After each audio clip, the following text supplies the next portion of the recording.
In the Attractor Factor, I talk about scripting as a way to plan your future. I think most of you may know the story. When I went on Larry King the second time, I was a nervous wreck. The first time I was nervous, but it was a studio audience, it was taped, and I was on a panel. So I figured, you know, I got Jack Canfield beside me, I got James Ray beside me, I'm not the only one there, and it's not live, I can handle this. The second time on Larry King, it's live, and it's just me and just him. And I got chills right now thinking about it because, and they called the night before. They called like on a Thursday, can you be here tomorrow to go on at 7 or whatever it happened to be? It's like, holy shit. I gotta go, I gotta find a plane, I gotta fly out there, I don't know what they want, I gotta go one-on-one with this guy.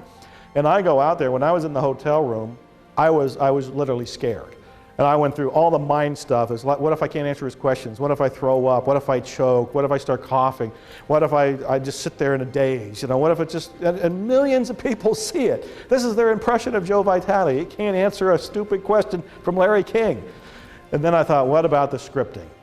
And I sat down and I wrote a sales letter to myself. I wrote a script to myself, writing it the way I wanted it to go and writing it as if it had already happened. But I scripted it after the fact.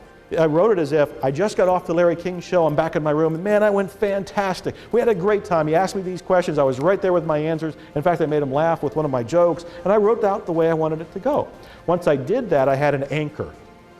I just reread that a few times. I actually was able to take a nap. I left my hand on the page as I laid there in bed taking a nap, thinking about how I wanted it to go. And when they called me that night, I went on Larry King, and son of a gun, it went almost exactly the way I had scripted it.